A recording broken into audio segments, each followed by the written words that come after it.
The story opens with the human battlecruiser Vanguard patrolling the edge of known space.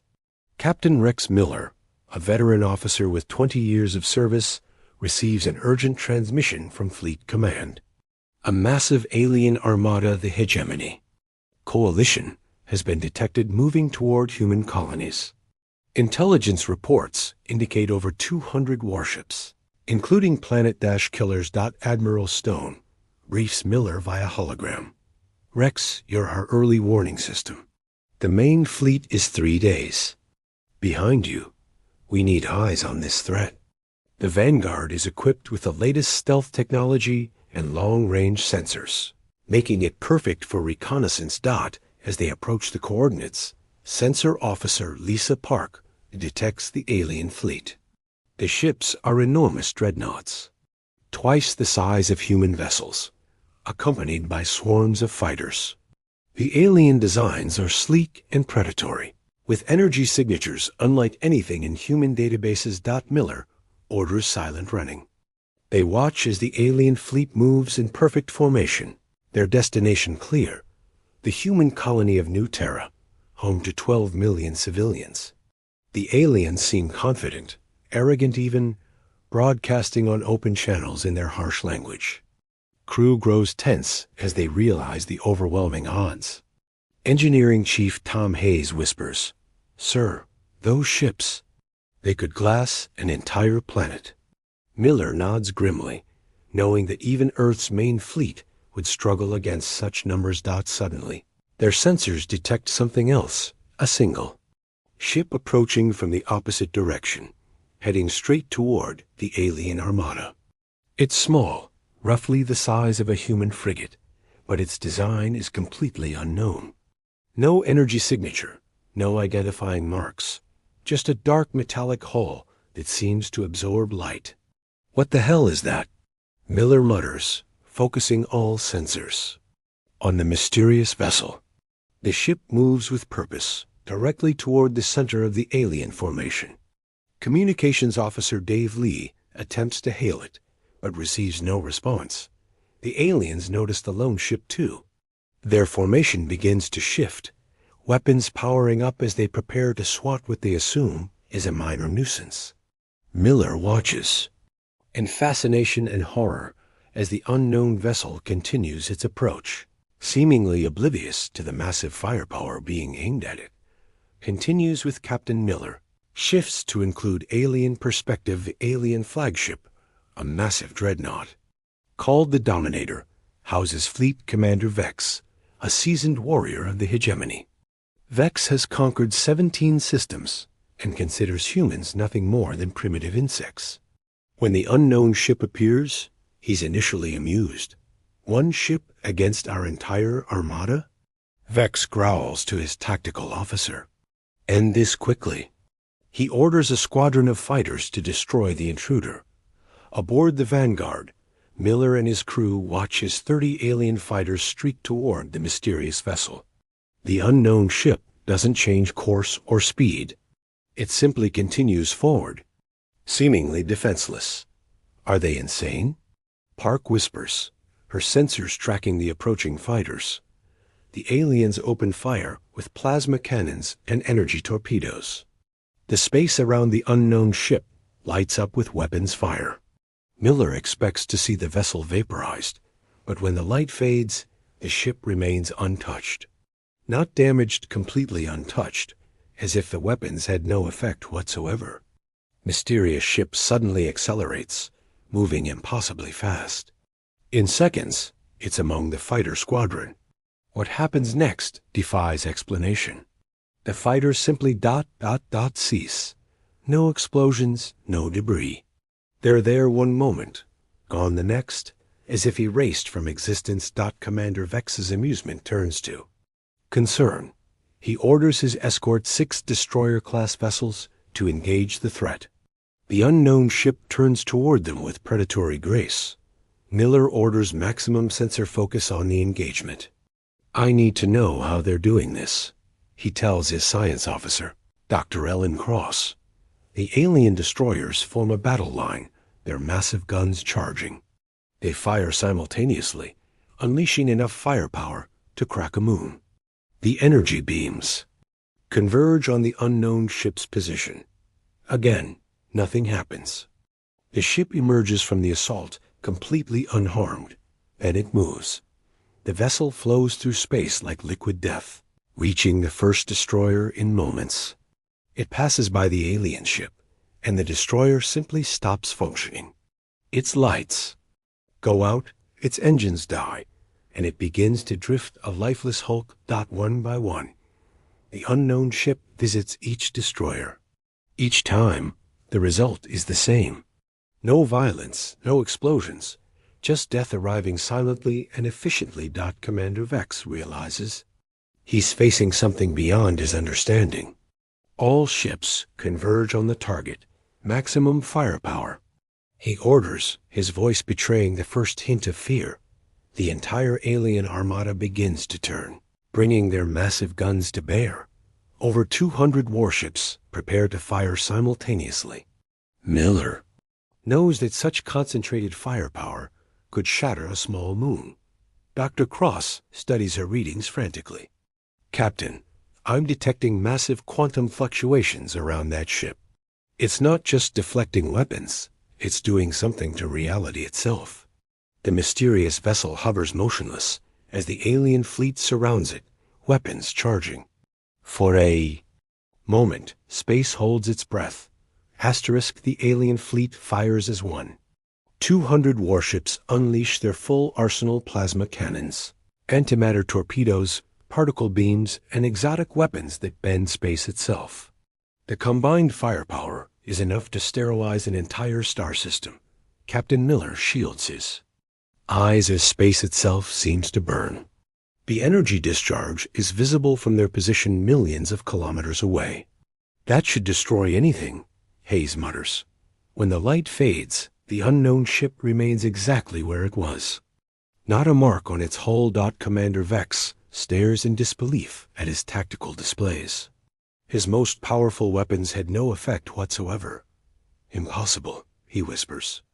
In 30 years of conquest, he had never encountered anything like this. The mysterious ship begins to move again, this time faster than before. It approaches the nearest cruiser, the Blood Talon, home to 4,000 alien warriors. Captain Krill of the Blood Talon panics, ordering his ship to retreat while firing continuously. His weapons are state-of-the-art, capable of punching through the heaviest armor. The unknown vessel ignores the barrage completely. Aboard the Vanguard, Dr. Cross makes a disturbing discovery. Captain, that ship isn't using any propulsion we can detect. It's not moving through space.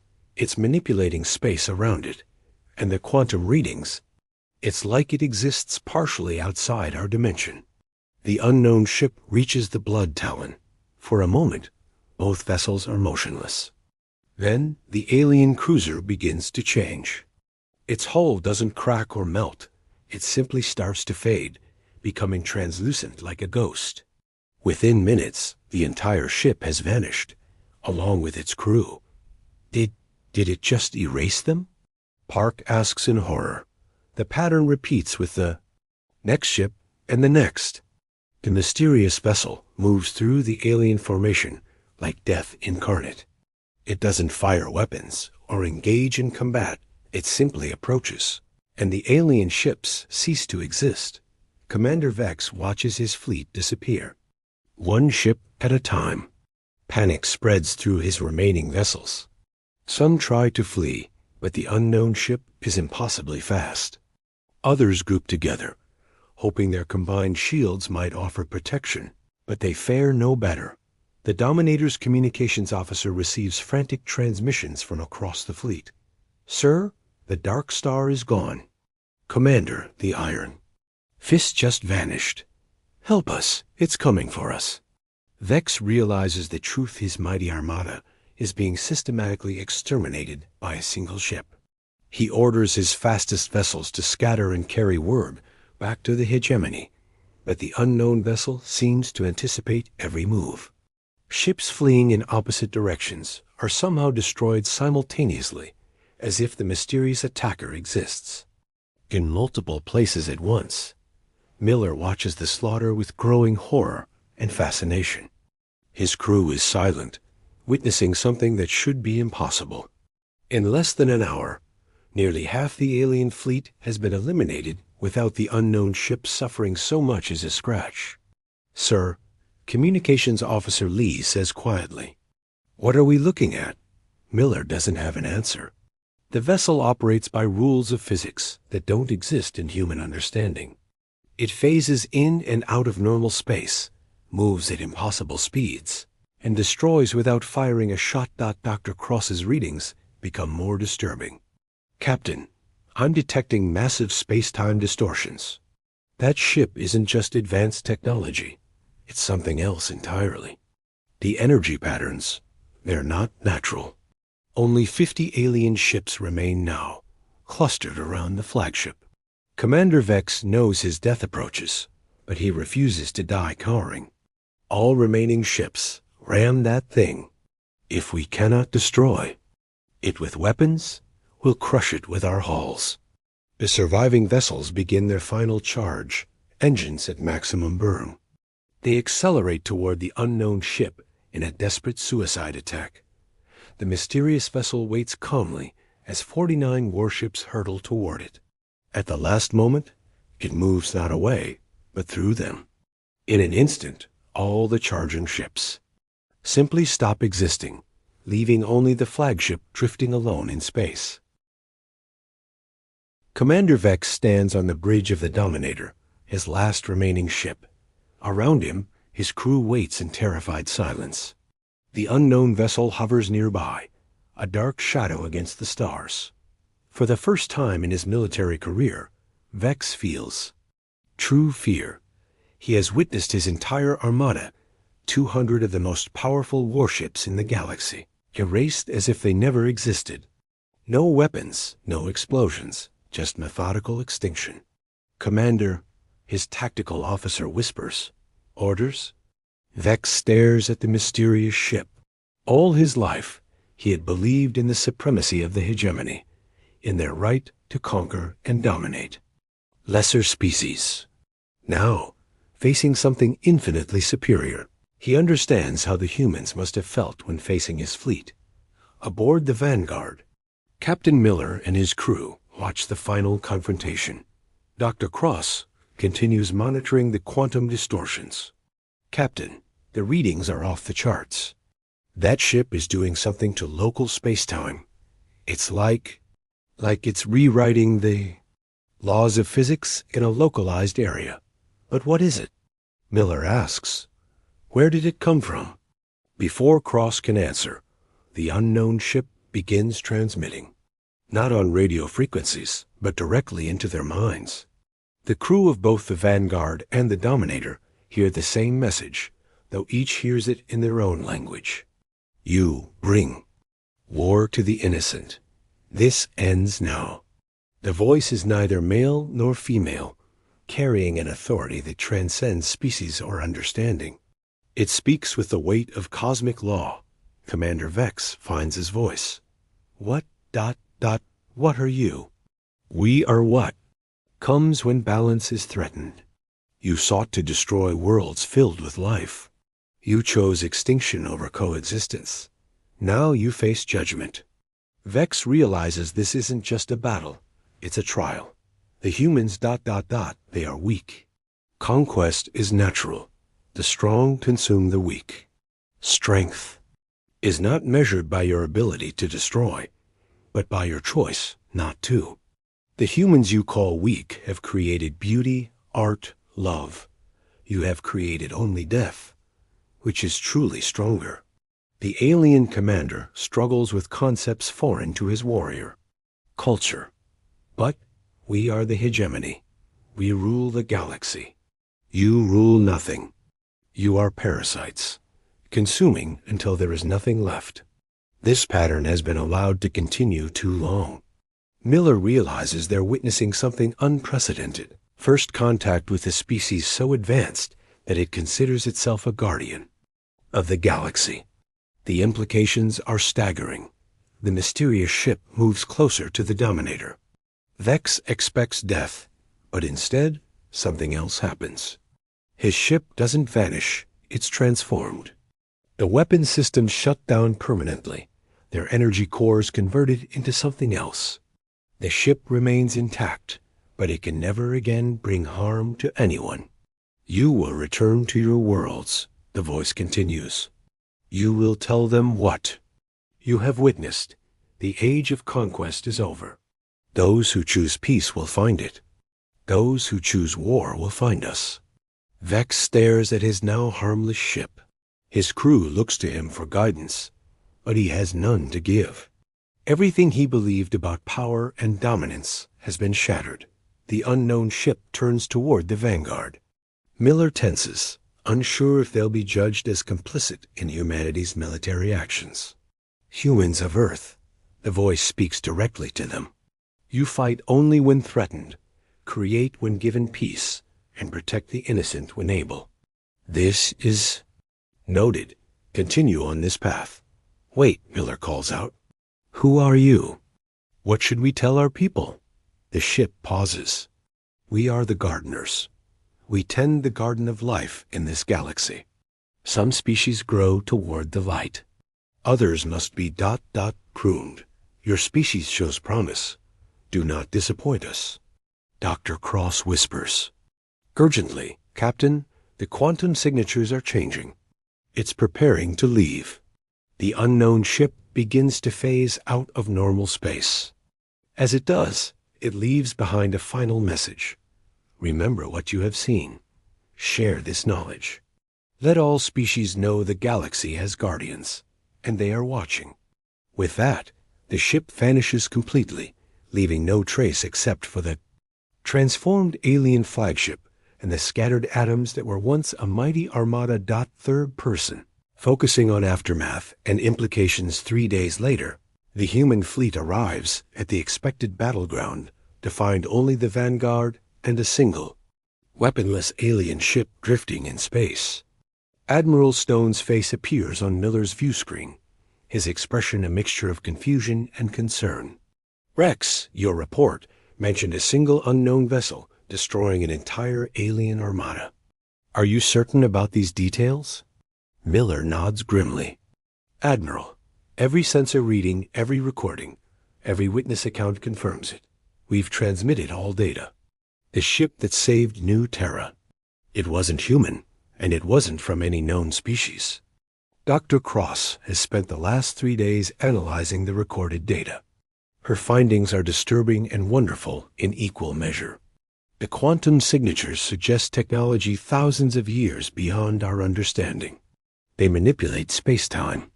Itself exists partially outside our dimension, can possess the ability to selectively edit matter out of existence. Meanwhile, Commander Vex sits in his disabled flagship, composing a message to the Hegemony High Council. His words will reshape galactic politics forever. To the High Council of the Hegemony, he records, his voice hollow. Our fleet is gone. All 199 ships and their crews have been eliminated by a single unknown vessel. The ship claimed to represent something called the Gardeners, guardians of the galaxy, who intervene when one species threatens others. He pauses, struggling with concepts that challenge everything his civilization believes. They did not destroy us out of hatred or conquest. They acted as judges. They spoke of balance, of protecting life rather than consuming it.